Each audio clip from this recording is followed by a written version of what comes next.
Setelah Perang Dunia Kedua berakhir, nasib Adolf Hitler menjadi salah satu misteri terbesar di abad ke-20. Sementara sekutu merayakan jatuhnya Reich ketiga, desas-desus dan kesaksian yang tersebar mulai beredar tentang kemungkinan pemimpin Nazi itu melarikan diri. Dokumen militer, catatan bank, dan rute pelarian menunjukkan bahwa sebelum runtuhnya Berlin, rencana evakuasi telah dirancang untuk tokoh-tokoh penting rezim. Operasi kapal selam, jaringan perusahaan boneka, dan perjanjian dengan negara-negara netral menunjuk Amerika Selatan sebagai tujuan akhir bagi beberapa pejabat tinggi. Dalam jaringan ini, sosok Martin Bormann memainkan peran sentral, memastikan transfer dana dan pendirian tempat perlindungan yang aman. Pantai Argentina dengan pendaratan kapal selam seperti U-530 dan U-977 dan pembangunan rumah-rumah peternakan di tempat-tempat terpencil seperti Bariloche telah memicu penyelidikan selama puluhan tahun. Apakah bunker di Berlin adalah tempat tinggal terakhirnya atau dia berhasil melarikan diri dan hidup tanpa diketahui di negeri-negeri yang jauh?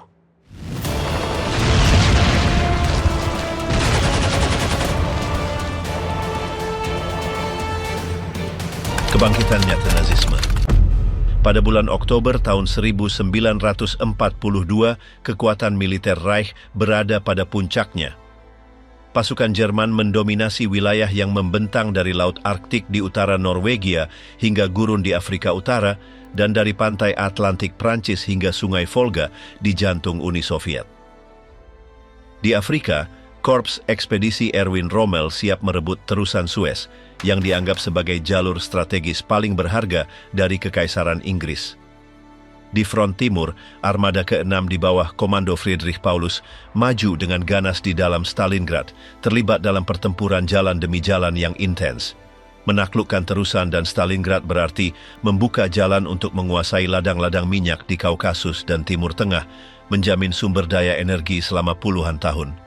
Di Atlantik, kapal selam Jerman terus-menerus menekan konvoi sekutu. Dari pangkalan-pangkalan di pantai Atlantik Prancis, Armada Karl Dönitz menyerang dalam kelompok-kelompok terkoordinasi, mencegat rute pasokan yang menghubungkan Amerika dengan Eropa. Banyak kapal yang syarat dengan bahan bakar, senjata, dan makanan menuju Inggris ditenggelamkan tanpa henti. Pemerintah Inggris mengakui bahwa kelangsungan hidup negara bergantung pada rute-rute maritim tersebut. Winston Churchill pernah menyatakan bahwa satu-satunya hal yang sangat mengganggunya adalah ancaman U-Boote. Sejak awal tahun 1940, tim pemecah kode di Bletchley Park bekerja tanpa henti untuk memecahkan kode mesin Enigma yang digunakan oleh Angkatan Laut Jerman. Meskipun mereka berhasil memecahkan pesan-pesan dan memperoleh intelijen penting, pada bulan Februari tahun 1942, Jerman memodifikasi pengaturan Enigma yang menyebabkan Inggris kehilangan kemampuan untuk mengantisipasi pergerakan kapal selam. Perubahan itu, yang disebut Shark oleh para kriptanalis, memberikan Dönitz keuntungan berbahaya di laut. Pada akhir Oktober tahun 1942, sebuah konvoi yang diidentifikasi sebagai SC-107 berlayar dari New York menuju Inggris. Konvoi itu mengangkut 42 kapal yang penuh dengan persediaan penting, dikawal oleh kelompok Kanada yang terdiri dari 5 kapal, 1 kapal perusak dan 4 kapal korvet. Rute tersebut melintasi area yang dikenal sebagai Lubang Hitam, bagian Atlantik Tengah yang berada di luar jangkauan cakupan udara sekutu. Di area itu, 13 kapal selam Jerman dari kelompok Felchen menunggu, siap menyerang dalam kegelapan. Pada malam 2 November, 2 U-Boot berhasil menembus pertahanan konvoi dan mendekat pada jarak dekat. U-402, di bawah komando Baron Siegfried von Forstner, meluncurkan rentetan torpedo dari jarak hanya 400 meter. Salah satu proyektil mengenai kapal Empire Sunrise menyebabkannya rusak parah. Kapal selam lain, U-84 di bawah komando Horst Uphoff, menenggelamkan kapal kargo itu tak lama kemudian. Dalam serangan yang sama itu, U-522 milik Herbert Schneider menghancurkan 4 kapal tambahan. Saat fajar, 8 kapal dagang telah ditenggelamkan dan 2 lainnya tidak dapat digunakan. Pada hari berikutnya, para pengawal melakukan manuver menghindar, mengubah haluan setiap kali kabut atau badai, memberi mereka kesempatan untuk melarikan diri. Namun saat malam hari tanggal 3 November, U-89 milik Dietrich Lohmann berhasil menyusup ke tengah-tengah konvoi. Dia menembak 5 torpedo, mengenai 2 kapal, termasuk Jaipur, kapal utama yang syarat dengan amunisi.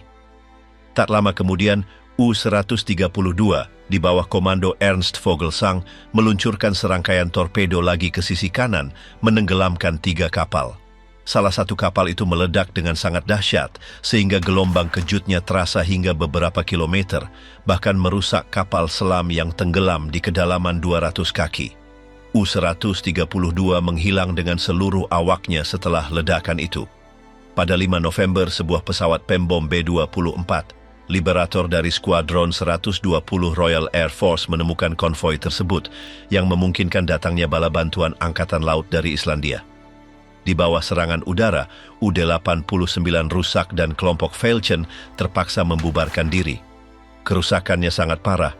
15 kapal dagang tenggelam dan 4 rusak parah. Total kerugian bagi sekutu lebih dari 100.000 ton. Selama November tahun 1942, tonase kapal sekutu yang ditenggelamkan oleh kapal selam melebihi 730.000 ton. Sepanjang tahun 1942, total angka tersebut mencapai 6,5 juta ton, setara dengan 1.661 kapal. Sekutu menghancurkan 87 kapal selam, tetapi Jerman membangun 238 unit baru, meningkatkan armada Dönitz dari 91 menjadi 212 kapal. Pasokan minyak dan bahan mentah adalah mesin dari mesin perang Nazi. Sejak tahun 1930, Jerman memahami bahwa bahan bakar sama strategisnya dengan tentara. Kurangnya cadangan memaksa Reich untuk mengendalikan wilayah dengan sumur minyak dan rute maritim untuk mengimpor sumber daya. Dari situlah relevansi kampanye di Kaukasus dan Timur Tengah, serta pabrik bahan bakar sintetis yang mengubah batu bara menjadi bensin. Industri Jerman, terutama baja dan persenjataan, beroperasi dalam sistem ekonomi campuran yang menggabungkan perusahaan swasta dengan kontrol negara. Konsorsium besar seperti IG Farben dan Krupp mendapatkan kontrak jutaan dolar untuk memproduksi senjata, tank, dan pesawat terbang. Sebagai imbalannya, mereka mendukung rezim dengan teknologi, modal, dan tenaga kerja budak dari kamp konsentrasi.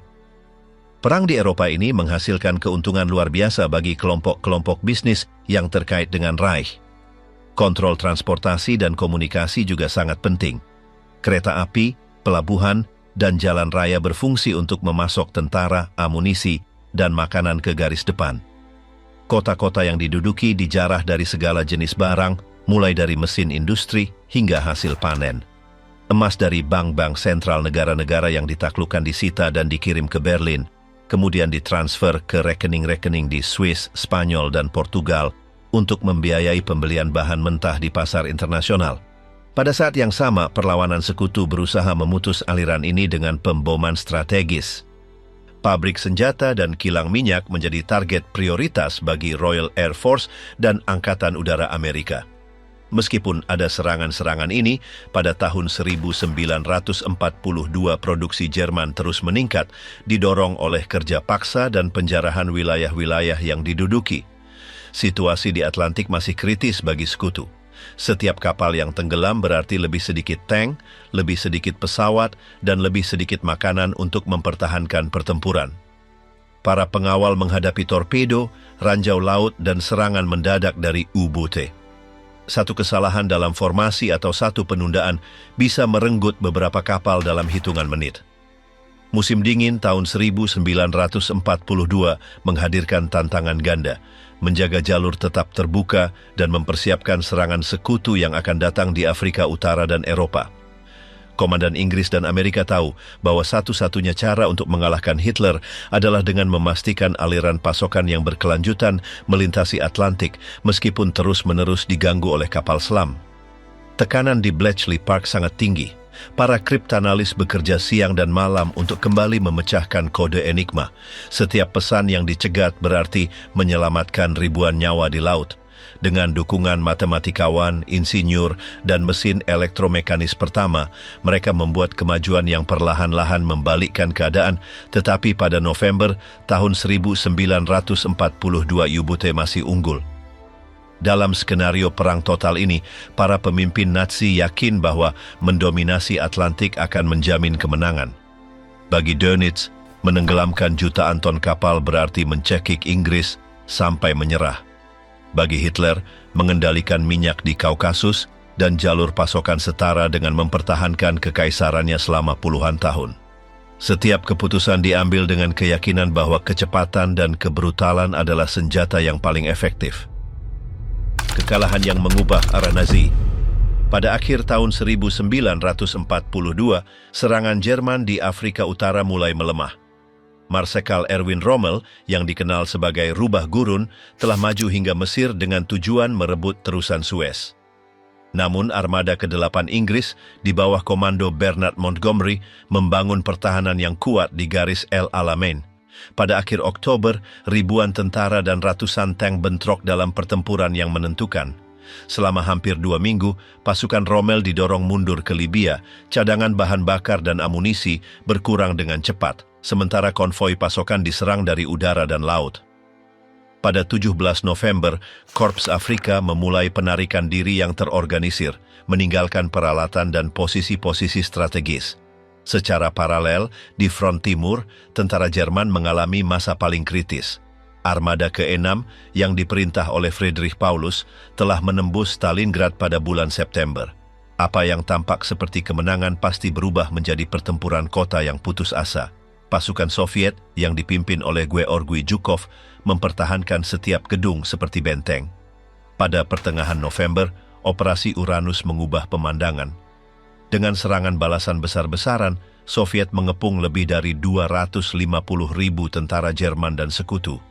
Pengepungan itu memutus jalur pasokan, menjebak seluruh divisi dalam skenario dingin ekstrem dan kelaparan. Dari markasnya di Prusia Timur, Hitler memerintahkan Paulus untuk bertahan dengan segala cara. Hermann Göring berjanji untuk menopang pasukan dengan jembatan udara 500 ton setiap hari. Tetapi pesawat-pesawat itu hampir tidak berhasil mengirimkan sebagian kecil dari yang dibutuhkan. Ribuan tentara tewas setiap hari karena radang dingin atau kelaparan. Stalingrad muncul sebagai kekalahan strategis besar pertama Reich. Sementara itu, di Afrika Utara, situasinya menjadi rumit. Operasi Obor yang dimulai pada 8 November tahun 1942 membawa pasukan Amerika dan Inggris mendarat di Maroko dan Aljazair. Dalam beberapa minggu, pasukan poros terpojok di antara unit-unit sekutu yang maju dari barat dan pasukan Inggris yang menekan dari Mesir. Rommel, yang sakit dan kelelahan, meminta bala bantuan yang tidak pernah datang. Pada akhir Desember, Korps Afrika mundur ke Tunisia. Tekanan terhadap Jerman meningkat di semua front. Alan Dulles, kepala kantor layanan strategis di Swiss, mengumpulkan informasi tentang situasi internal Reich. Melalui kontak dengan diplomat, pengusaha, dan perwira yang tidak puas, ia mendeteksi faksi-faksi yang berusaha menegosiasikan jalan keluar. Percakapan-percakapan ini, meskipun informal, menunjukkan ketakutan yang meningkat dari para pemimpin Nazi akan kekalahan total. Pemboman sekutu terhadap kota-kota industri semakin intensif pada akhir tahun 1942. Royal Air Force menyerang Essen, Hamburg, dan Kassel, menghancurkan pabrik dan rumah.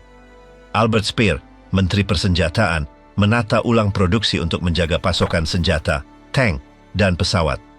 Dia menggunakan kerja paksa secara besar-besaran dari kamp-kamp konsentrasi. Meskipun ada serangan-serangan ini, produksi Jerman tetap aktif, meskipun dengan kesulitan yang lebih besar untuk mendapatkan bahan mentah. Jatuhnya Stalingrad menjadi tak terhindarkan pada bulan Desember. Pasukan Soviet menyegel pengepungan dan menghentikan setiap upaya penyelamatan. Marsekal von Manstein, yang dikirim untuk membantu Paulus, tiba kurang dari 50 km dari kota, tetapi tidak berhasil menembus garis musuh. Pada 23 Januari tahun 1943, divisi-divisi Korps Afrika kehilangan Tripoli dan Rommel harus mundur ke Tunisia. Jerman menghadapi kekalahan serentak di dua front vital. Dalam konteks ini, Martin Bormann mempercepat operasi rahasianya. Dia mengawasi pembentukan perusahaan boneka untuk mentransfer modal ke luar negeri. Selain itu, dia berkoordinasi dengan bankir Swiss dan Spanyol untuk menyembunyikan dana di rekening rahasia. Dia mendorong pemalsuan dokumen dan pembuatan identitas palsu untuk komandan tinggi yang sedang mempersiapkan jalur pelarian. Tindakan-tindakan ini dilakukan dengan diam-diam, bahkan tanpa sepengetahuan para pemimpin partai lainnya. Di Berlin, suasana semakin tegang. Hitler menyalahkan para jenderalnya atas kemunduran, tetapi mempertahankan strateginya. Dia menuntut serangan yang tidak mungkin dan menghukum setiap proposal penarikan. Goebbels, yang menyadari keputusasaan publik, meluncurkan kampanye propaganda intensif untuk mempertahankan moral. Dia menggunakan film, pidato, dan siaran radio untuk meminimalkan kegagalan. Sementara itu, masuknya Amerika Serikat ke dalam perang setelah Pearl Harbor telah mengubah keseimbangan industri. Menjelang akhir tahun 1942, produksi militer Amerika jauh melampaui Jerman. Setiap bulan, lebih banyak pasukan, tank, dan pesawat menyeberangi Atlantik untuk memperkuat Inggris. Di Stalingrad, musim dingin memperburuk tragedi itu. Suhu turun hingga 30 derajat di bawah nol, membekukan senjata dan peralatan.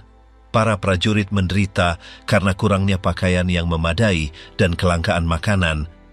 Cadangan menipis dan muncul episode kanibalisme di antara mereka yang dikepung. Pada 27 Januari, pasukan Soviet menolak tawaran menyerah terakhir dan terus maju. Kekalahan di El Alamein dan situasi di Tunisia mengkonfirmasi bahwa Afrika Utara telah hilang. Pada Februari tahun 1943, Rommel dievakuasi karena alasan kesehatan dan komando beralih ke Hans-Jürgen von Arnim. Sekutu maju menuju Tunisia, siap melompat ke Sisilia. Secara paralel, serangan Soviet membebaskan wilayah-wilayah yang luas di front timur. Stalingrad jatuh pada 2 Februari tahun 1943, dengan penyerahan Paulus dan lebih dari 90.000 tawanan. Kapitulasi ini sangat memukul moral Jerman. Hitler yang marah memecat beberapa jenderal dan mengambil alih kendali langsung atas operasi-operasi penting. Sementara itu, operasi rahasia Bormann terus berjalan. Kontak-kontak dengan perusahaan-perusahaan Argentina didirikan untuk mentransfer dana dan barang-barang yang dijarah. Kapal-kapal mulai mengangkut dokumen, batangan emas, dan karya seni ke pelabuhan-pelabuhan yang aman. Dalam waktu hanya 3 bulan, Jerman kehilangan Afrika, serangan mereka di timur terhenti, dan inisiatif beralih ke tangan sekutu. Rencana Bormann untuk mengamankan sumber daya dan jaringan pelarian menjadi prioritas strategis saat Reich memasuki fase paling kritisnya. Bormann, otak tersembunyi Reich. Martin Bormann menjadi orang paling berkuasa di belakang Hitler, mengendalikan akses ke Führer dan menangani urusan partai yang paling sensitif. Ia lahir di Wegeleben pada tahun 1901 dan bergabung dengan Partai Nazi pada tahun 1927. Sejak tahun-tahun awalnya, ia menonjol karena efisiensinya, kemampuannya untuk mengorganisir tugas-tugas yang kompleks, dan ambisinya yang tersembunyi. Dengan naiknya Hitler ke tampuk kekuasaan pada tahun 1933, Bormann dengan cepat naik dalam hierarki administratif. Ia segera mengambil alih kendali apa yang disebut dana Adolf Hitler untuk ekonomi Jerman, sebuah struktur yang dirancang untuk menerima sejumlah besar uang dari industri-industri utama Reich. Perusahaan-perusahaan seperti Krupp, Thyssen, IG Farben, dan Daimler-Benz memberikan jutaan mark dalam kontribusi sukarela untuk memastikan pengaruh mereka. Bormann mengelola kontribusi ini dan menginvestasikannya dalam proyek-proyek yang menguntungkan partai dan para pemimpinnya. Sebagian dari dana tersebut digunakan untuk membangun tempat tinggal, membiayai kampanye propaganda, dan menutupi pengeluaran pribadi Hitler dan lingkaran terdekatnya. Pada tahun 1936, ia diangkat sebagai kepala kanselir partai. Dari posisi itu, ia mengonsolidasikan jaringan kontak dengan bankir dan pengusaha Eropa, memulai operasi keuangan rahasia di negara-negara netral seperti Swiss. Kemampuan Bormann untuk menangani urusan-urusan ini melampaui kemampuan para pemimpin Nazi lainnya. Bahkan tokoh-tokoh seperti Himmler dan Goebbels bergantung pada keputusannya untuk mendapatkan sumber daya. Hitler sepenuhnya mempercayainya, menganggapnya sangat diperlukan untuk fungsi internal partai. Hubungan itu memungkinkannya untuk membuat keputusan-keputusan strategis tanpa pengawasan langsung, menjadikannya otak logistik sejati Reich. Dengan berjalannya perang, Bormann memperkuat kendalinya atas barang-barang yang disita di Eropa. Emas, perhiasan, dan karya seni dipindahkan ke tempat penyimpanan rahasia di Austria dan Bavaria. Beberapa barang dikirim melalui Swiss dan Spanyol, operasi-operasi yang ia koordinasikan dengan cermat.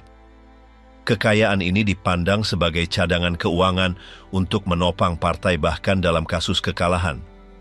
Kekuasaannya di dalam kanselir tumbuh ke tingkat yang belum pernah terjadi sebelumnya. Ia mengendalikan komunikasi yang sampai kepada Hitler, menyaring informasi, dan memutuskan siapa yang dapat mengakses Führer. Banyak pejabat tinggi takut akan pengaruhnya karena satu kata darinya sudah cukup untuk menghancurkan karier siapapun. Selain itu, ia mengawasi pembangunan kediaman pegunungan Hitler di Berghof, serta semua detail pribadi pemimpin, dari keuangannya hingga hadiah yang ia terima. Selama tahun 1943, Bormann menyempurnakan sistem administrasi internalnya. Ia menegosiasikan perjanjian dengan bank-bank Swiss untuk pembelian mata uang asing yang kuat seperti dolar dan pound sterling, yang penting untuk mendapatkan bahan mentah dan teknologi di pasar internasional. Sebagian dari mata uang ini dialokasikan untuk pembayaran strategis dan suap kepada pejabat asing untuk menjaga jalur pasokan meskipun ada blokade sekutu. Kontrolnya tidak terbatas pada uang. Dia juga mengawasi penggunaan tenaga kerja paksa di pabrik-pabrik senjata dan tambang. Perusahaan-perusahaan yang bekerja sama mendapatkan kontrak yang menguntungkan, sementara para tahanan dieksploitasi dalam kondisi yang brutal. Operasi-operasi ini menghasilkan pendapatan yang memberi makan dana pusat partai. Hitler jarang mempertanyakan Bormann. Tidak seperti pemimpin lain, ia menghindari sorotan publik dan memusatkan kekuasaannya pada kendali mutlak atas administrasi. Ia memiliki akses ke setiap dekret, setiap perintah militer, dan setiap keputusan ekonomi. Secara praktis, ia adalah penjaga rahasia-rahasia terpenting Reich. Sejak tahun 1943, Bormann menjadi penting untuk kelangsungan hidup para petinggi Nazi. Dia mengkoordinasikan pertemuan-pertemuan dengan perwakilan negara-negara netral untuk menegosiasikan pasokan dengan imbalan logam mulia. Dia juga mengevaluasi kemungkinan tempat perlindungan di tempat-tempat terpencil di Amerika Selatan dan di wilayah-wilayah Eropa di mana koloni-koloni rahasia dapat didirikan. Untuk memperkuat kontrol internalnya, ia membagikan hadiah dan hak istimewa di antara para perwira yang mengikuti perintahnya. Properti, uang, dan akses langsung ke Führer adalah insentif yang ia gunakan untuk memastikan kesetiaan para petinggi. Menjelang akhir tahun 1943, Bormann telah mengonsolidasikan struktur administrasi yang begitu efisien sehingga beroperasi hampir seperti negara paralel. Sementara front-front militer mulai menyerah, jaringan kekuasaan keuangan dan logistiknya tetap utuh, siap untuk menopang rencana-rencana partai jika terjadi keruntuhan. Perampokan harta karun Nazi di Eropa. Sejak awal invasi, penjarahan sistematis adalah bagian penting dari strategi Nazi. Adolf Hitler memerintahkan agar kekayaan budaya dari setiap negara yang diduduki diambil dan dikirim ke Reich. Obsesinya terhadap seni menyebabkan ribuan lukisan, patung, dan perhiasan disita dari museum, galeri, dan rumah-rumah orang Yahudi. Di Paris, hanya beberapa minggu setelah pasukan Jerman masuk pada tahun 1940, penyitaan dimulai di koleksi-koleksi pribadi seperti milik keluarga Rothschild. Para petugas dari unit ERR, Einsatzstab Reichsleiter Rosenberg, mengatalog dan mengemas barang-barang paling berharga untuk dikirim ke gudang-gudang di Jerman. Setiap kota yang ditaklukkan menjadi sasaran penjarahan. Di Warsawa, Krakow, Amsterdam, dan Brussels, tim-tim khusus menyerbu museum dan perpustakaan untuk mengosongkan rak-rak buku sepenuhnya. Ribuan volume langka, manuskrip abad pertengahan, dan benda-benda liturgi dikirim ke Berlin. ERR beroperasi dengan sistem yang teliti.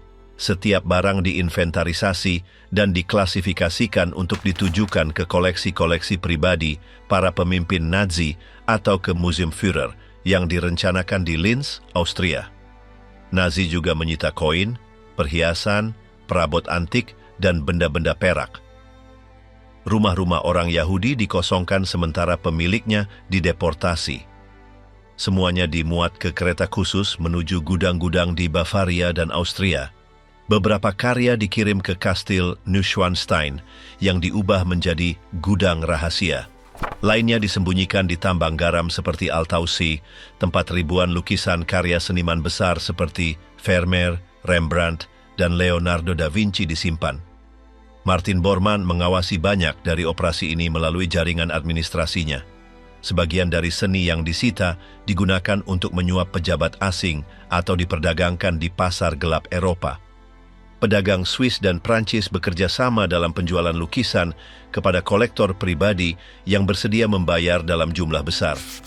Kereta yang syarat dengan seni curian melakukan perjalanan keliling Eropa dengan jadwal dan pengawalan khusus.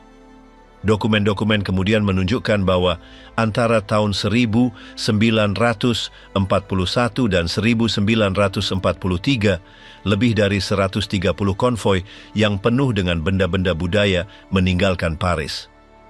Setiap muatan termasuk ratusan lukisan, patung, dan perabotan yang dikemas dengan hati-hati dan ditandai dengan segel resmi Reich. Di Prancis, Hotel Majestic dan Museum Jeux de Paume berfungsi sebagai pusat klasifikasi. Rose Valland, seorang konservator Prancis, mempertaruhkan nyawanya dengan diam-diam mencatat tujuan ribuan barang.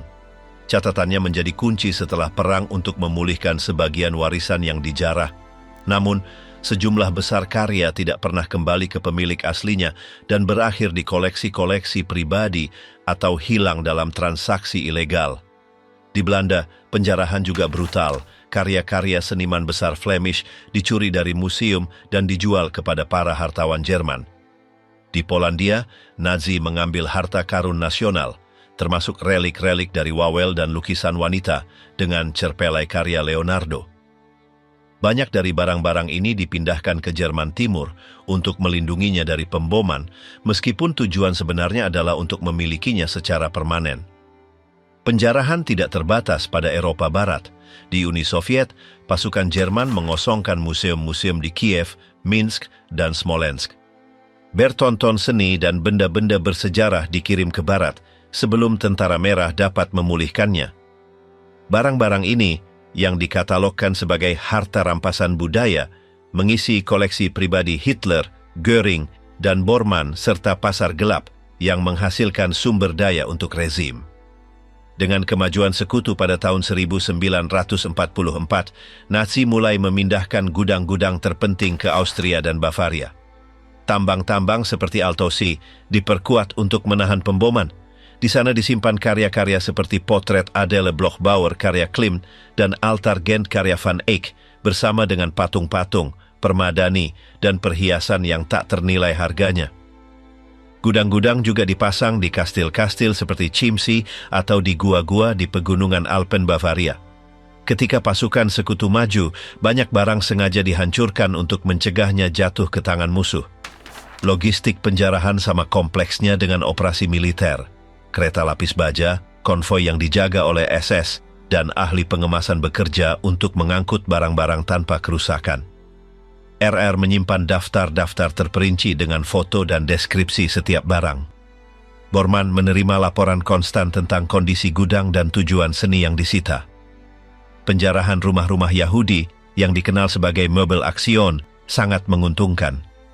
Di Paris saja, lebih dari 70.000 apartemen dikosongkan antara tahun 1942 dan 1944. Perabotan dan barang-barang berharga dilelang oleh pedagang-pedagang yang bersekutu dengan rezim.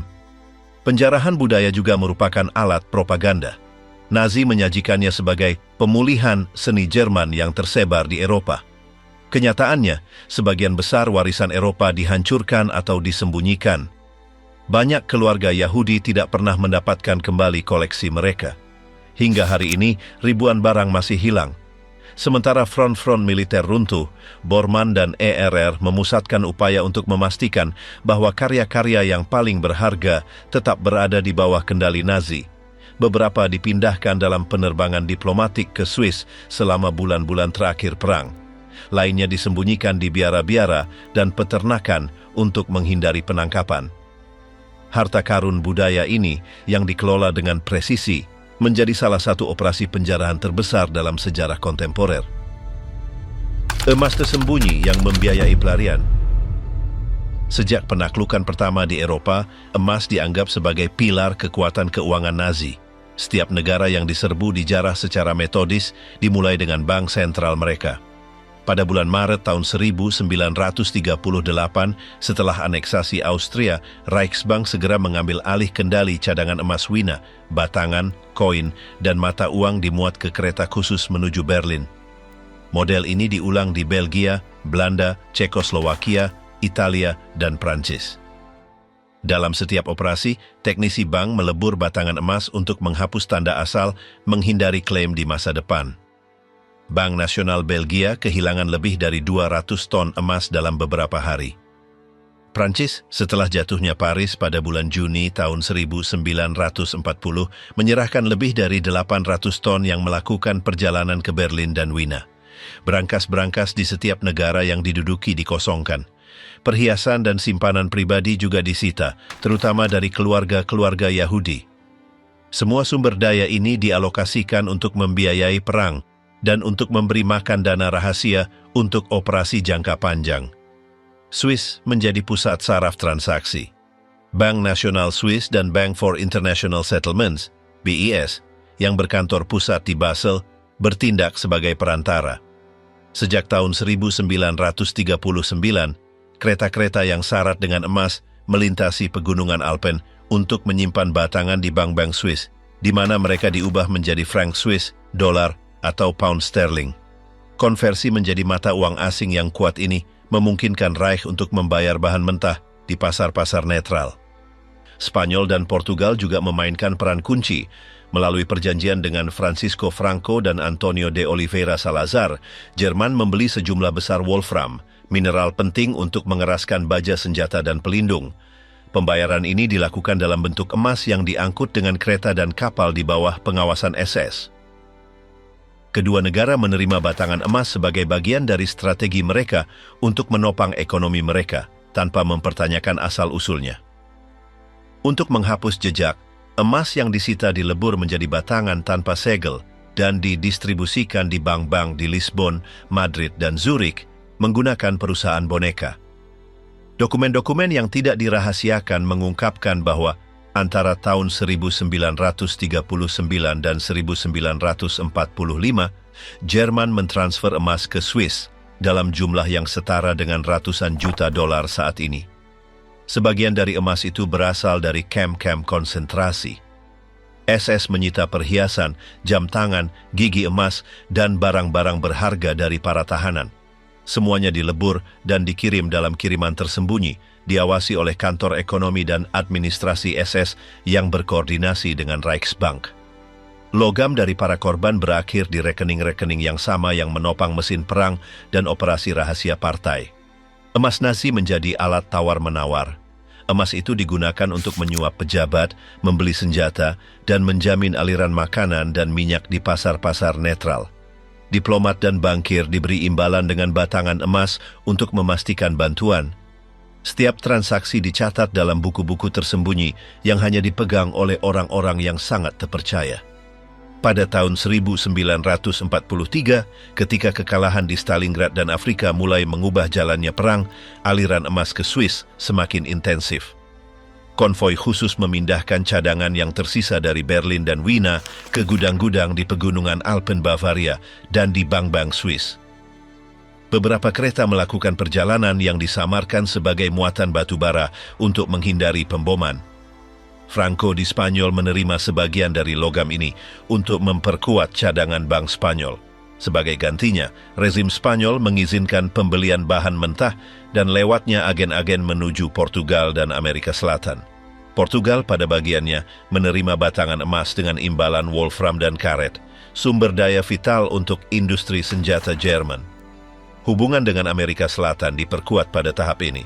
Perusahaan boneka di Argentina, Brasil, dan Chile menerima transfer mata uang yang dikonversi dari emas Swiss.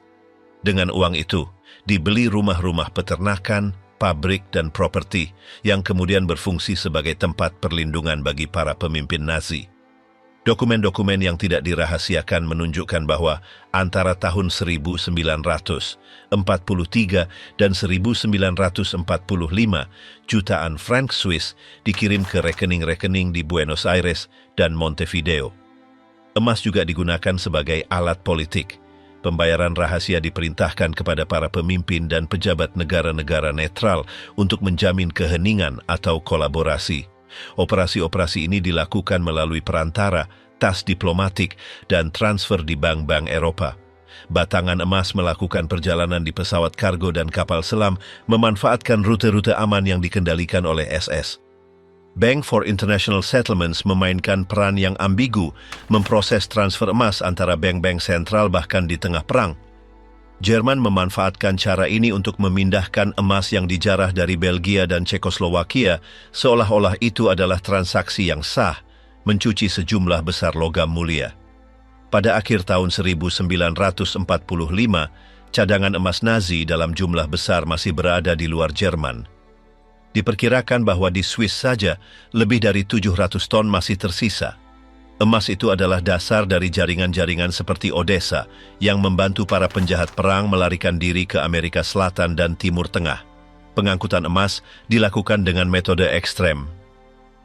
Kapal selam Jerman mengangkut kotak-kotak tersegel berisi batangan emas ke pelabuhan-pelabuhan di Spanyol dan Argentina. Laporan sekutu menyebutkan muatan yang dibongkar di Mar del Plata dan di pelabuhan-pelabuhan Galicia pada tahun 1944. Pengiriman-pengiriman ini dikoordinasikan oleh para perwira SS dan agen-agen terpercaya. Sebagian dari emas itu juga membiayai jaringan spionase di Amerika Latin. Agen-agen di Buenos Aires, Santiago, dan Rio de Janeiro menerima dana untuk menyuap pejabat, memalsukan dokumen, dan mempersiapkan rute pelarian. Sekutu mencoba melacak emas Nazi, tetapi netralitas Swiss dan kerahasiaan bank-bank Iberia menyulitkan setiap pemulihan. Penyelidikan selanjutnya mengkonfirmasi bahwa bankir-bankir Swiss telah menerima emas dengan tanda-tanda yang dihapus, mengintegrasikannya ke dalam cadangan mereka. Rencana keuangan Nazi sudah jelas, mengubah emas yang dijarah menjadi jaringan kekuatan ekonomi global. Setiap batangan emas mewakili investasi untuk memastikan kelangsungan hidup Nazisme di luar Eropa. Sistem akumulasi dan penyembunyian ini adalah tulang punggung yang memungkinkan pembiayaan rute pelarian, jaringan rahasia, dan operasi klandestin ke Amerika Latin. Penerbangan elang, rute pelarian. Saat front-front Reich runtuh, Martin Bormann mengaktifkan sebuah rencana untuk memastikan pelarian para petinggi Nazi dan pemindahan sumber daya. Proyek ini, yang disebut Action Feuerland, bertujuan untuk mendirikan tempat perlindungan strategis di Amerika Selatan, terutama di Argentina. Bormann telah merancangnya sejak tahun 1942, tetapi kekalahan di Stalingrad dan hilangnya Afrika membuatnya menjadi mendesak. Strategi itu termasuk rute-rute pelarian yang dikombinasikan dengan operasi pemalsuan besar-besaran yang dikenal sebagai Operasi Bernhard. Operasi Bernhard yang dipimpin oleh SS adalah inti dari manuver-manuver ini. Di bawah perintah Heinrich Himmler, para tahanan dengan pengalaman dalam percetakan dan ukiran membuat uang kertas pound sterling palsu dengan kualitas yang sangat tinggi sehingga hampir tidak dapat dideteksi. Jutaan pound sterling ini beredar di pasar-pasar gelap, digunakan untuk membayar bahan mentah, suap, dan kontak di negara-negara netral. Sebagian dari dana itu mendukung pembentukan jaringan-jaringan pendukung di Amerika Selatan. Argentina menjadi tujuan utama operasi ini. Sejak tahun 1943, Bormann menjalin hubungan dengan Ludwig Freude, seorang pengusaha Argentina yang memiliki akses ke Juan Domingo Perón. Melalui kontak ini, dibuat kesepakatan-kesepakatan yang menjamin perlindungan bagi para pemimpin Nazi yang tiba dengan modal, teknologi, atau informasi strategis. Perjanjian-perjanjian ini termasuk pembelian rumah-rumah peternakan di Patagonia dan proyek-proyek di wilayah Bariloche. Untuk pemindahan ditentukan rute-rute maritim dari pelabuhan-pelabuhan di utara Spanyol dan pantai Prancis. Kapal selam seperti U-530 dan U-233 dipersiapkan untuk mengangkut muatan dokumen, uang, dan barang-barang berharga ke Mar del Plata. Pemalsuan juga mencakup dolar Amerika Serikat. Uang kertas ini beredar di pasar-pasar Lisbon dan Istanbul, digunakan untuk mendapatkan tiket kapal di kapal-kapal netral dan membayar perantara. SS mendirikan mesin cetak bergerak di kamp-kamp konsentrasi dan kota-kota yang diduduki, tempat mereka memproduksi paspor dan sertifikat kewarganegaraan dari negara-negara Amerika Latin, memfasilitasi pergerakan tanpa menimbulkan kecurigaan. Untuk memperkuat logistik di benua Amerika, investasi-investasi di Argentina dan Paraguay diorganisir melalui perusahaan-perusahaan impor mesin dan produk kimia. Perusahaan-perusahaan ini bertindak sebagai kedok untuk jaringan-jaringan pendukung. Secara paralel, Chile dan Brasil dimasukkan dalam rencana tersebut. Di selatan Chile, koloni-koloni Jerman seperti yang ada di Valdivia dan Osorno menawarkan lingkungan yang aman. Di Brasil, beberapa perusahaan berhasil berinvestasi di Sao Paulo dan Rio de Janeiro meskipun tekanan sekutu semakin meningkat. Ekstraksi orang-orang kunci merupakan bagian yang paling sensitif. Prioritas diberikan pada keluarnya para pemimpin SS, ilmuwan, dan teknisi. Rute-rute ini menggabungkan penerbangan ke Spanyol, pemuatan di kapal-kapal netral dengan singgah di Afrika, dan koneksi dengan kapal selam yang menuju Amerika Selatan. Pilot-pilot Luftwaffe, seperti Hans-Ulrich Rudel, berpartisipasi dalam misi-misi pengintaian untuk memvalidasi rute-rute ini. Koordinasi tetap berada di tangan kelompok inti yang kecil, menggunakan kode-kode dan pesan-pesan terenkripsi yang dikirim ke kedutaan-kedutaan di negara-negara netral. Pada tahun 1944, setelah pendaratan sekutu di Normandia, rencana penerbangan elang memasuki fase operasionalnya. Kapal selam berangkat dari Kiel dan Hamburg dengan muatan strategis, sementara para insinyur Jerman di Buenos Aires menyiapkan landasan pacu darurat untuk penerbangan-penerbangan darurat. Setiap operasi membutuhkan dokumen palsu, kontak di bea cukai, dan suap yang dihitung secara detail. Operasi Bernhard memungkinkan penyimpanan uang palsu dalam jumlah besar di Argentina dan Uruguay yang ditujukan untuk suap, pembelian properti, dan proyek-proyek industri. Banyak dari investasi ini terwujud dalam perusahaan-perusahaan pertanian dan perusahaan pelayaran. Penerbangan elang adalah puncak dari persiapan logistik dan keuangan selama bertahun-tahun. Setiap uang kertas, setiap kapal selam, dan setiap paspor palsu adalah bagian dari struktur yang dirancang untuk menjamin kelangsungan hidup inti Nazi bahkan sebelum runtuhnya Berlin. Operasi perburuan pemimpin Nazi. Pada musim semi tahun 1944, ketika sekutu maju melalui Eropa, muncul prioritas baru, menangkap para pemimpin Nazi dan menyita rahasia militer serta teknologi canggih. London dan Washington mengorganisir unit-unit intelijen dengan komando-komando khusus yang beroperasi di belakang garis musuh. Di antara kelompok-kelompok ini menonjol unit Komando 30 yang dirancang untuk merebut dokumen-dokumen sensitif sebelum Jerman menghancurkannya. Ian Fleming yang saat itu adalah seorang perwira intelijen Angkatan Laut Inggris dan calon pencipta James Bond adalah salah satu otak di balik unit ini. Pasukan ini melakukan serangan-serangan cepat ke kota-kota yang baru saja dibebaskan untuk menyita arsip partai, kode-kode komunikasi, dan prototipe eksperimental. Mereka juga melacak daftar personel SS dan Gestapo dengan tujuan mengikuti jejak para perwira tinggi. Temuan-temuan itu segera dikirim ke pusat-pusat intelijen di London. Materi yang ditemukan termasuk peta, catatan bank, inventaris senjata, dan data tentang eksperimen-eksperimen rahasia. Dengan kemajuan sekutu menuju Jerman, kekacauan di barisan Nazi semakin besar. Para perwira Reich berusaha menghancurkan bukti atau melarikan diri ke Bavaria, Austria, dan Italia. Rute-rute ini terhubung dengan tempat perlindungan di biara-biara, peternakan, dan rumah-rumah para simpatisan Nazi. Beberapa pemimpin mengubah seragam mereka dengan pakaian sipil, yang lain menggunakan dokumen-dokumen palsu yang telah disiapkan sebelumnya. Sekutu memahami bahwa setiap hari sangatlah penting. Komando-komando Inggris dan Amerika menemani pasukan tempur untuk mengamankan arsip-arsip pada saat penarikan diri Jerman. Di Normandia, setelah pendaratan pada bulan Juni, disita gudang-gudang intelijen dengan informasi tentang jaringan-jaringan Nazi di Amerika Latin dan negara-negara netral. Pada akhir tahun 1944, Kantor Layanan Strategis Amerika Serikat mengirim agen-agen ke Swiss dan Spanyol untuk melacak saluran-saluran keuangan partai. Laporan-laporan yang dicegat menunjukkan transfer uang dan batangan emas ke bank-bank Swiss yang mengindikasikan persiapan sistematis untuk operasi-operasi pelarian. Alan Dulles, kepala OSS di Bern, menjalin kontak dengan tokoh-tokoh yang dekat dengan rezim Nazi yang berusaha menegosiasikan keselamatan mereka dengan imbalan informasi. Di dalam Jerman, perlawanan internal terhadap Nazisme mulai menguat. Beberapa perwira Wehrmacht yang menyadari akhir yang tak terhindarkan mencoba menjalin kontak dengan sekutu. Namun Gestapo dan SS mempertahankan kendali yang ketat dan Bormann memperkuat perlindungan para petinggi.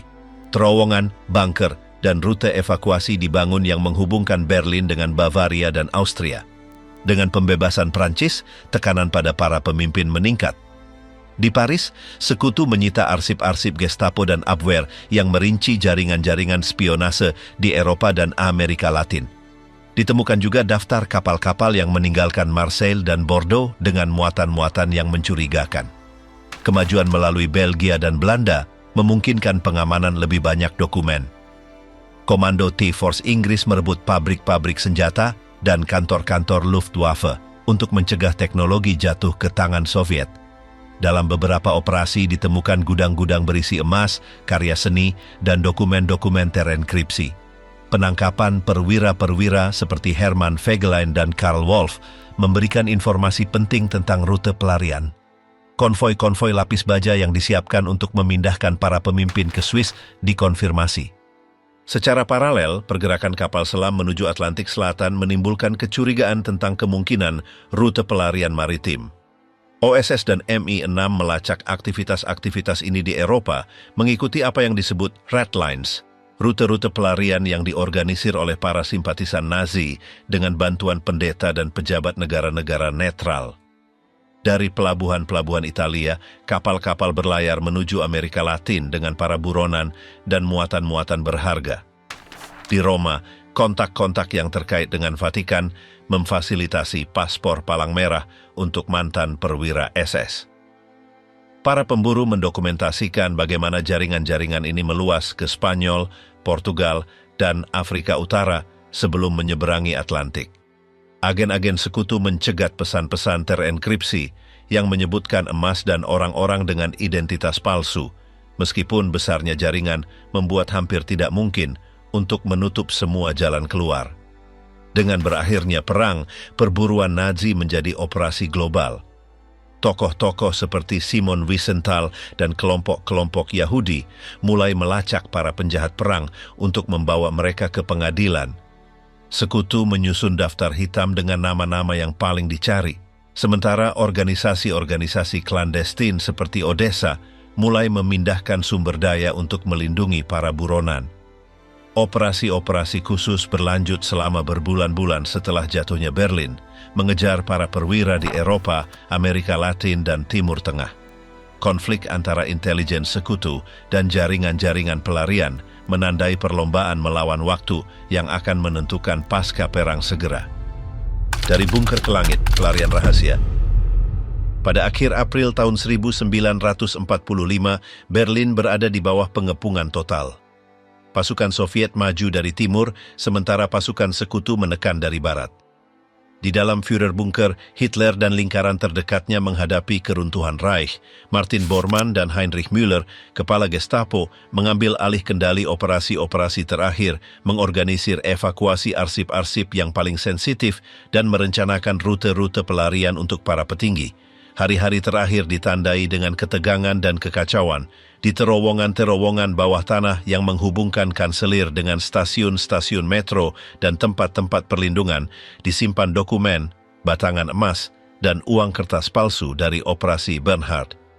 Komunikasi dengan dunia luar hampir tidak mungkin, tetapi Bormann menjaga kontak dengan para perwira di utara Jerman untuk mengkoordinasikan penerbangan-penerbangan rahasia dan konvoi-konvoi menuju selatan. Hitler menunjukkan kemunduran yang jelas dengan gemetar dan ledakan kemarahan. Dalam pertemuan-pertemuan dengan para jenderalnya, ia menolak setiap penyerahan diri. Bagi Bormann, prioritasnya adalah menjamin pelarian. Müller merancang sebuah rencana yang mencakup penggunaan orang-orang yang mirip dengan Hitler dan Eva Braun yang dilatih untuk meniru penampilan dan gerak-gerik mereka. Tujuannya adalah untuk menciptakan adegan yang meyakinkan di Taman Kanselir yang akan membingungkan Soviet. Pada 30 April, saat artileri Soviet menghantam pusat Berlin, simulasi itu diaktifkan. 2 mayat disiapkan dan dibakar di halaman. Saksi-saksi seperti Otto Günsche dan Heinz Linge mengaku telah melihat mayat-mayat itu terbakar, tetapi sisa-sisa yang ditemukan adalah fragmen-fragmen yang tidak dapat dikenali, yang membuka kemungkinan pelarian yang nyata. Sementara adegan itu dilakukan, Hitler dan Eva Braun bersiap untuk meninggalkan bunker. Mereka mengenakan pakaian sipil dan membawa dokumen-dokumen palsu yang mengidentifikasi mereka sebagai perwira berpangkat rendah. Mereka keluar melalui terowongan-terowongan yang terhubung dengan landasan pacu darurat di pinggiran Berlin. Di sana mereka ditunggu oleh sebuah pesawat Junkers Ju-52 dari unit rahasia KG-200 yang berspesialisasi dalam misi-misi terselubung. Pelarian itu dikoordinasikan secara rinci. Para perwira SS mengamankan perimeter sementara sebuah konvoi kecil mengalihkan perhatian pasukan Soviet di sektor lain. Pesawat lepas landas saat fajar menuju utara Jerman.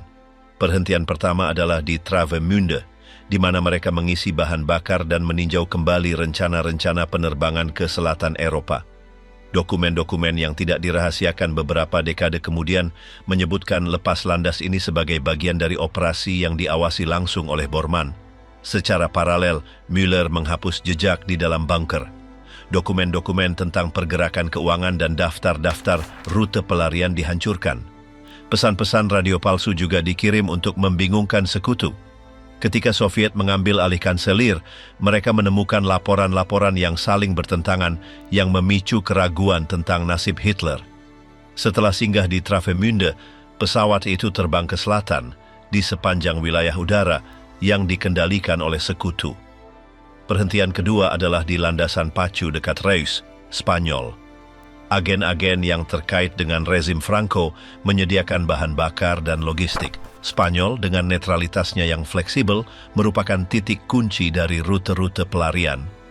Dari Reus, Ju-52 terbang ke Kepulauan Kanari, di mana kapal-kapal selam dari operasi Seawolf menunggu untuk mengangkut muatan-muatan rahasia dan personel ke Amerika Selatan.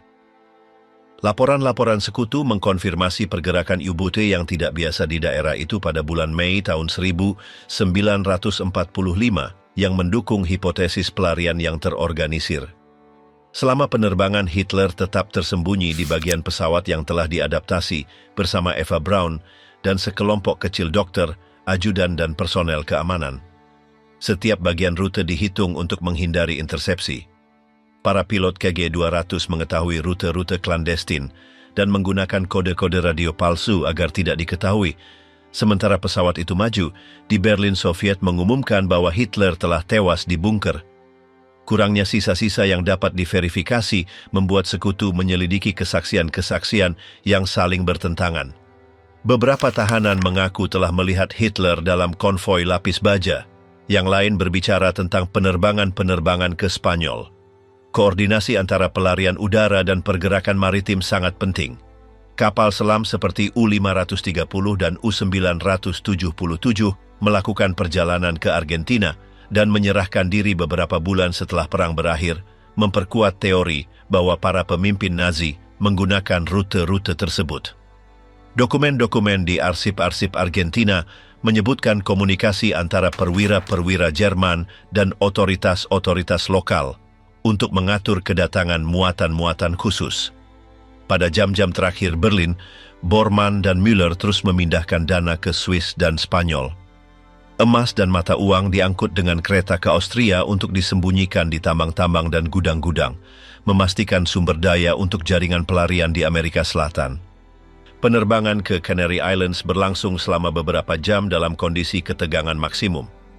Para pilot menghindari rute-rute yang diketahui dan terbang di ketinggian rendah untuk menghindari radar. Setelah tiba di kepulauan itu, Hitler dan kelompoknya berganti transportasi. Beberapa cerita berbicara tentang sebuah kapal ke Amerika Selatan, yang lain tentang koneksi langsung dengan kapal selam U-Boot yang dilengkapi untuk mengangkut penumpang dan muatan-muatan berharga. Hipotesis tentang orang-orang yang mirip didukung oleh saksi-saksi Soviet yang menggambarkan mayat-mayat yang hangus yang tidak mungkin diidentifikasi. Studi-studi selanjutnya menyimpulkan bahwa sisa-sisa gigi yang dikaitkan dengan Hitler tidak cocok dengan catatan gigi yang memperkuat teori pelarian. Sekutu, meskipun secara resmi menerima versi bunker, terus menyelidiki. OSS mengumpulkan laporan-laporan penampakan di Spanyol, Maroko, dan Argentina. Beberapa di antaranya dikesampingkan, tetapi pola pergerakan pesawat dan kapal selam tidak pernah sepenuhnya jelas. Penerbangan rahasia ke selatan Eropa menandai dimulainya fase terakhir dari rencana Bormann. Dari sana, para buronan dapat pindah ke Amerika Selatan menggunakan infrastruktur yang disiapkan bertahun-tahun sebelumnya.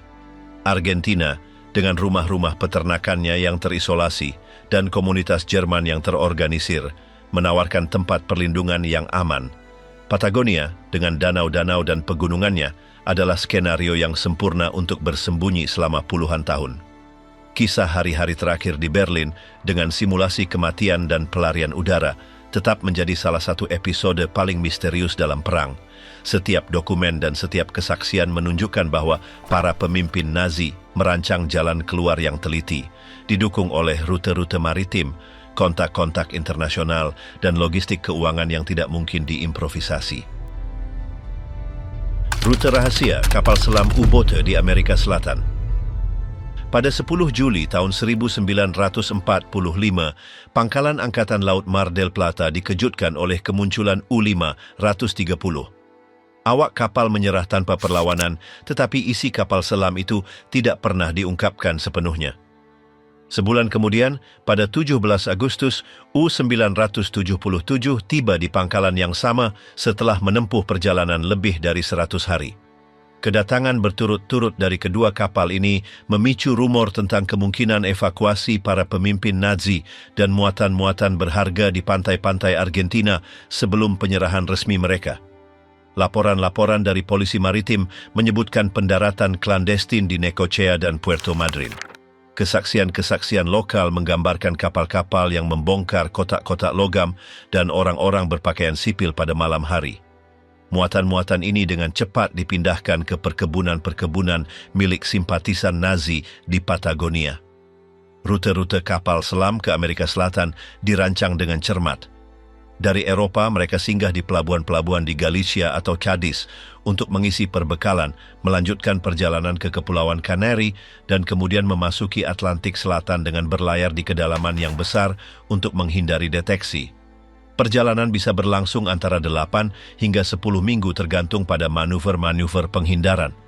Penerimaan di Argentina dikoordinasikan oleh pengusaha-pengusaha Jerman seperti Ludwig Freude, seorang pria dengan akses langsung ke lingkaran Juan Domingo Perón. Freude mengawasi pengangkutan material yang dibongkar ke gudang-gudang di perkebunan-perkebunan dekat Mar del Plata, seperti Moromar yang disebutkan, dan mengelola pembelian properti-properti strategis di Bariloche dan Villa La Angostura. Koloni-koloni Jerman di Patagonia memainkan peran mendasar. Komunitas-komunitas ini, dengan jaringan transportasi dan kontak di otoritas-otoritas lokal, menawarkan penginapan, dukungan logistik, dan kerahasiaan. Hotel-hotel dan klub-klub sosial digunakan sebagai pusat-pusat pertemuan untuk merencanakan pemindahan barang-barang dan orang-orang. Sekutu bereaksi dengan cepat. Laporan-laporan FBI dan intelijen Angkatan Laut Amerika Serikat merinci pergerakan-pergerakan kapal selam dan kapal-kapal dagang yang mencurigakan ke Atlantik Selatan.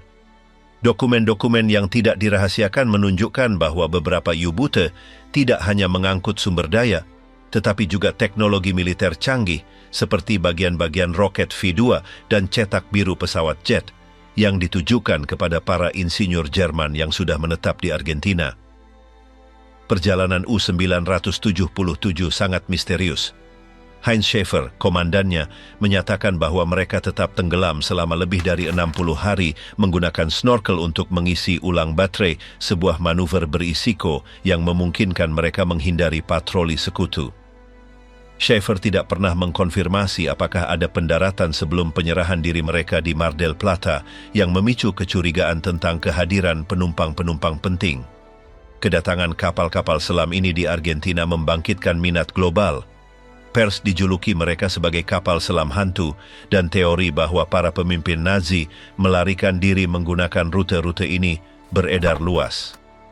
Meskipun penyelidikan sekutu menekan pemerintah Argentina, kurangnya bukti yang meyakinkan memungkinkan masalah ini tetap tersembunyi. Jaringan Nazi di Argentina sudah berjalan sebelum akhir perang. Perusahaan-perusahaan impor dan ekspor berfungsi sebagai kedok untuk memindahkan uang dan sumber daya.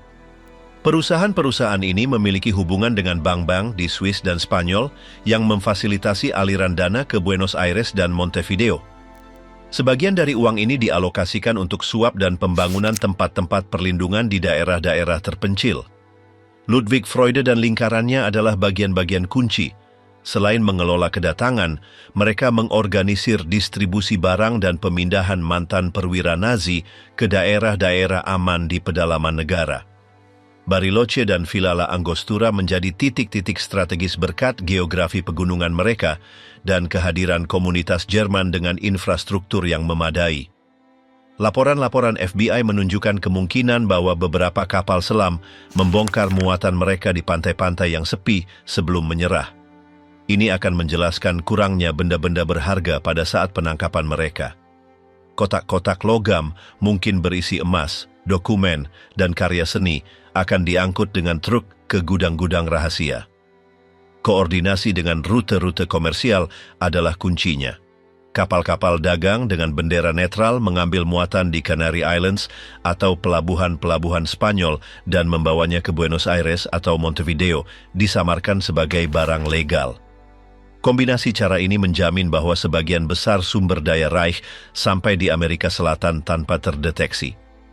Episode U-Boot di Argentina mengkonsolidasikan gagasan bahwa Atlantik Selatan menjadi jalur pelarian Nazi yang terakhir. Pendaratan di Mar del Plata dan titik-titik lain di pantai Argentina menunjukkan efektivitas operasi-operasi ini. Campuran kontak politik, uang, dan teknologi memungkinkan banyak buronan dan muatan-muatan strategis tiba dengan selamat di Amerika Selatan. Inalco, tempat persembunyian terakhir. Setelah perang berakhir, Argentina menjadi salah satu tujuan paling penting bagi para Nazi yang berhasil melarikan diri. Di antara area yang dipilih oleh jaringan Bormann, wilayah Bariloche dan sekitar Danau Nahuel Huapi adalah titik-titik kunci untuk mendirikan tempat persembunyian yang tersembunyi. Pada pertengahan tahun 1947, Hitler dan Eva Braun diduga tiba di Estancia Inalco, sebuah kediaman yang terletak di sektor yang saat itu tidak dapat diakses melalui darat dan dirancang untuk menawarkan isolasi total. Rumah besar Inalco dirancang oleh arsitek Alejandro Bustillo, salah satu yang paling berpengaruh di Patagonia, Argentina. Properti ini memiliki dermaga pribadi, hanggar untuk pesawat amfibi, dan area berhutan yang mencegah pandangan dari luar. Perahu-perahu cepat menghubungkannya dengan Villa La Angostura dan titik-titik strategis lainnya di danau. Para peneliti telah mengumpulkan kesaksian yang menunjukkan bahwa pasangan itu bergerak dengan sekelompok kecil keamanan yang terdiri dari orang-orang Jerman terpercaya, mantan perwira SS, dan anggota komunitas lokal. Estancia itu dilengkapi dengan teknologi canggih untuk saat itu. Ia memiliki generator listrik, radio gelombang pendek, dan gudang-gudang bawah tanah dengan persediaan dan dokumen. Pasokan tiba berkat para pengusaha Jerman dari Buenos Aires dan Bariloche yang mengorganisir pengangkutan makanan, obat-obatan, dan barang-barang pribadi. Sistem ini memungkinkan aktivitas rumah itu tidak diketahui oleh pihak berwenang. Selama tahun-tahun itu, Bariloche menjadi pusat saraf para Nazi yang mengungsi. Tokoh-tokoh seperti Josef Mengele dan Erich Priebke berintegrasi ke dalam komunitas lokal, sering mengunjungi klub-klub sosial, toko-toko, dan perusahaan-perusahaan dengan ikatan Jerman. Klub Andino Bariloche, yang didirikan sebelum perang, adalah titik pertemuan di mana percakapan dalam bahasa Jerman biasa terjadi. Hitler hidup dalam lingkungan keamanan maksimum. Kunjungan dipilih dan disaring oleh staf terpercaya. Beberapa perwira Kriegsmarine dan Luftwaffe yang telah tiba dengan kapal selam mengunjungi Inalco untuk pertemuan-pertemuan rahasia. Pertemuan-pertemuan ini membahas masalah keuangan, penggunaan dana tersembunyi di bank-bank Swiss, dan koordinasi jaringan di Paraguay dan Brasil, bagian dari struktur yang telah didirikan Bormann sebelum runtuhnya Reich. Eva Braun menjaga profil rendah. Tetangga-tetangga menceritakan bahwa ia jarang keluar dari rumah besar itu dan bahwa ketika ia melakukannya, ia berpakaian sederhana dan menggunakan nama-nama palsu. Beberapa saksi menyatakan bahwa ia berpura-pura menjadi istri seorang pengusaha Jerman. Daerah itu, dengan pengaruh Jerman yang kuat, mendukung kerahasiaan ini. Hotel, tempat pembuatan bir, dan toko roti yang dikelola oleh orang Jerman menciptakan lingkungan di mana orang asing tidak menimbulkan kecurigaan. Antara tahun 1947 dan 1955, Estancia Inalco menjadi pusat operasi komunitas Nazi di selatan. Dari sana direncanakan pergerakan uang, rute untuk buronan baru, dan kontak dengan pemerintah Argentina. Juan Domingo Perón dan Eva Duarte memiliki hubungan yang ambigu dengan kelompok-kelompok ini. Secara pribadi mereka memfasilitasi dokumen dan perlindungan dengan imbalan teknologi dan sumber daya ekonomi. Di sekitar Bariloche menawarkan tempat persembunyian yang sempurna. Hutan lebat, danau dalam, dan gunung bersalju memberikan perisai alami. Beberapa penduduk setempat melaporkan bahwa ada patroli bersenjata yang menjaga jalan-jalan di dekat Inalco. Yang lain menyatakan telah melihat pesawat kecil mendarat di danau atau perahu membongkar kotak-kotak di dermaga pribadi, selalu pada jam-jam malam. Seiring waktu, Hitler menjalani kehidupan yang rutin dan terisolasi. Dia bangun pagi, berjalan-jalan di taman, dan berbicara dengan tim keamanannya.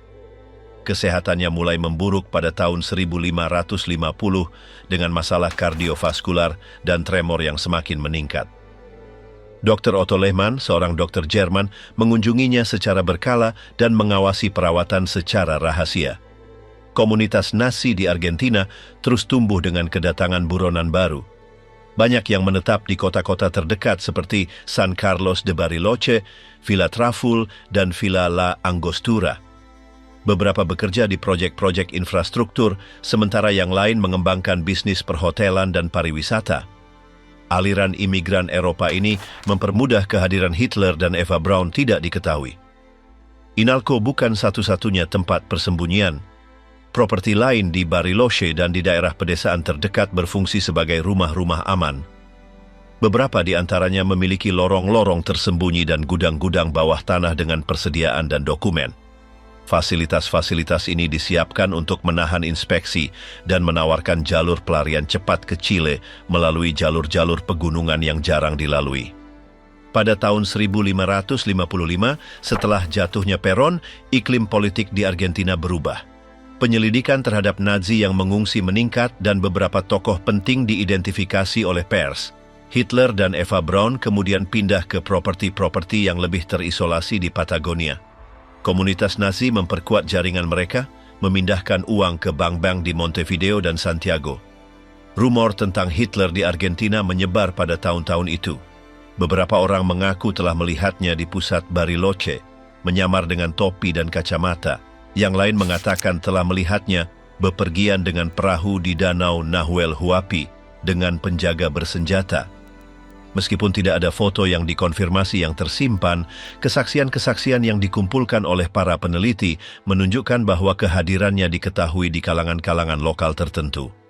Kesehatan Hitler memburuk pada akhir tahun 50-an. Dr. Lehmann meningkatkan kunjungan-kunjungannya dan ada pembicaraan tentang perawatan dengan obat-obatan yang diimpor dari Eropa. Eva Braun mengambil lebih banyak tanggung jawab dalam administrasi Estancia, mengawasi staf dan menjaga kontak dengan pemasok. Pada tahun-tahun itu mereka menjalani kehidupan yang sederhana, berdedikasi pada kegiatan pedesaan dan menghindari semua paparan.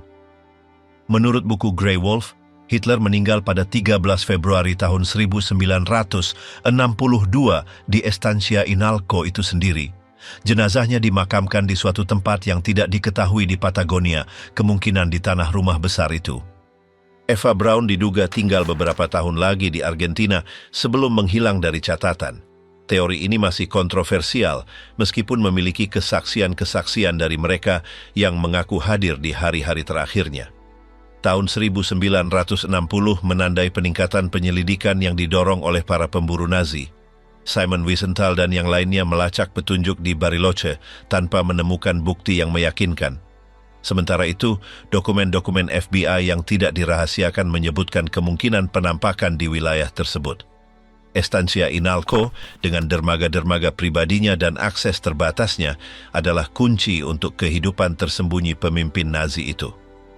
Bahkan hari ini ia menjadi objek spekulasi dengan cerita-cerita tentang terowongan-terowongan dan ruangan-ruangan rahasia.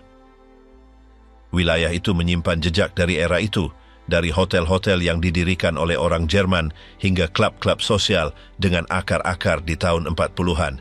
Teori kematian pada tahun 1962 telah diperkuat oleh cerita-cerita dari mantan karyawan yang mengaku telah menyaksikan pemakaman rahasia di taman yang diadakan pada malam hari dan dengan kehadiran sekelompok kecil orang Jerman. Versi-versi ini menunjukkan bahwa Hitler menghabiskan lebih dari 1 dekade mengungsi di Argentina, dilindungi oleh kombinasi estancia-estancia yang terisolasi, dukungan lokal, dan uang Reich.